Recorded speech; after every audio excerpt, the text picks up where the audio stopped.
আসসালামু আলাইকুম বন্ধুরা, এন্ড অফ ডে পিকচারের নতুন একটি ব্লগে আপনাদের স্বাগতম জানাচ্ছি। বন্ধুরা, আজকে আমরা চলে এলাম ঢাকা আন্তর্জাতিক বাণিজ্য মেলা 2025।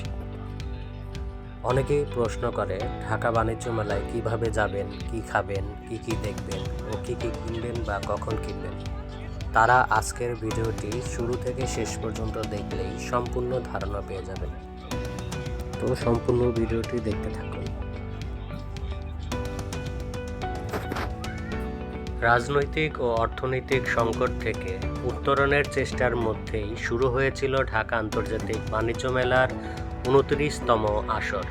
তবে প্রথম দিকে তেমন একটা সাড়া পাওয়া না গেলেও মেলায় দ্বিতীয় শুক্রবার 10ই জানুয়ারি সকাল থেকে ক্রেতা দর্শনার্থীদের পদচারণায় মুখর হয়ে উঠেছে মেলা প্রাঙ্গণ। এবার শুরু থেকে জমে উঠেছে ঢাকা আন্তর্জাতিক বাণিজ্য মেলা। প্রতিদিন কয়েক হাজার ক্রেতা ও দর্শনার্থী মেলায় আসছেন। 1 জানুয়ারি থেকে নারায়ণগঞ্জের রূপগঞ্জ উপজেলার পূর্বাচল উপশহরের 4 নম্বর সেক্টরে বাংলাদেশ চায়না ফ্রেন্ডশিপ এক্সিবিশন সেন্টারে বসেছে বাণিজ্য মেলার 29তম আসর। রাজধানীর বাইরে হওয়ায় বিড়ম্বনায় পড়ার ভয়ে অনেকেই মেলায় আসতে চাচ্ছেন না। সেটি বিবেচনায় রেখে অন্যান্য বছরের মতো এবারও যাতায়াতের জন্য বিশেষ ব্যবস্থা রেখেছে মেলা কর্তৃপক্ষ। বাণিজ্য মেলায় আসতে বিশেষ করে 4টি স্থান থেকে বাংলাদেশ সড়ক পরিবহন কর্তৃপক্ষের বিআরটিসির 2 শতাধিক বাস চলাচল করছে। উবারের মাধ্যমে 50% ছাড়ে মেলায় যাত্রী পরিবহন করা হয়। এছাড়া ব্যক্তিগত গাড়ি ও বিভিন্ন পরিবহনে মেলায় আসতে পারবেন, তবে কুড়িল বিশ্বরোড থেকে আসা যায় অনেক সহজে।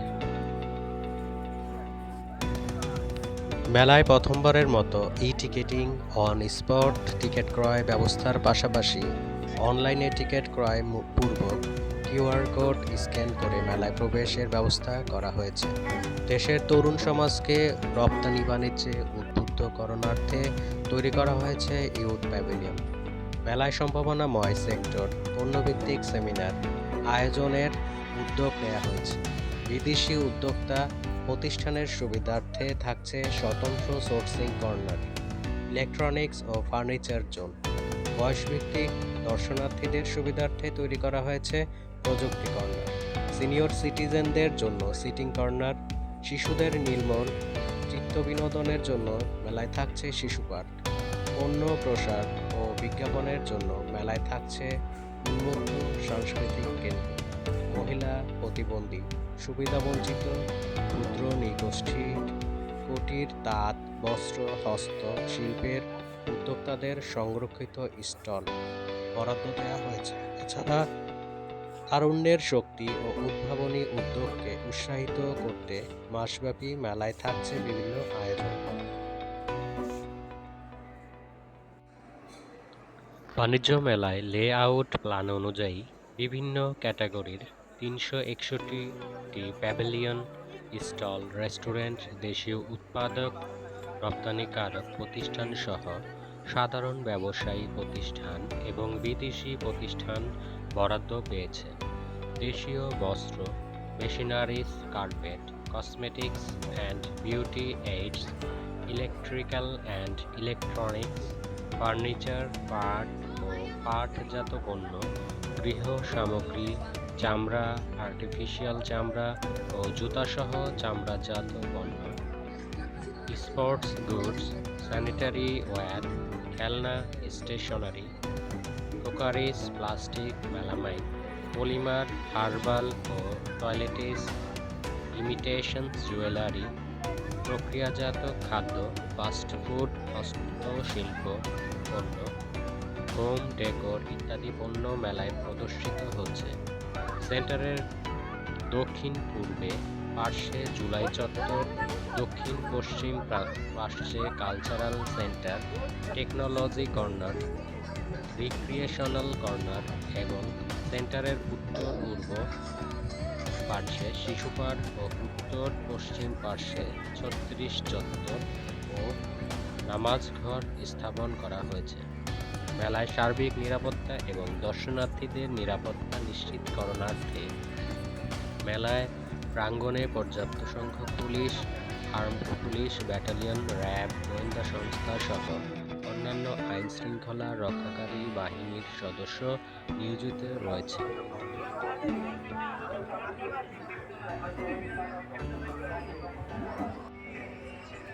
গত ৯ দিনে মেলায় দর্শনার্থী এসেছে প্রায় ৩.৫ লাখ। ৩,২৫,০০০ টিকিটের মাঝে ৭০% টিকিট কাটা হয়েছে অনলাইনে। মেলা মাসব্যাপী সকাল ১০টা থেকে রাত ৯টা পর্যন্ত চলবে, আর সাপ্তাহিক ছুটির দিনগুলোতে চলবে রাত ১০টা পর্যন্ত। বন্ধুরা, সম্পূর্ণ ভিডিওটি দেখতে থাকুন।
তো বন্ধুরা, ভিডিওটি ভালো লেগে থাকলে অবশ্যই লাইক, কমেন্ট ও শেয়ার দিয়ে পাশে থাকবেন। এই ধরনের নতুন নতুন ভিডিও পেতে আমার চ্যানেলটি সাবস্ক্রাইব করুন এবং পাশে থাকুন। ধন্যবাদ।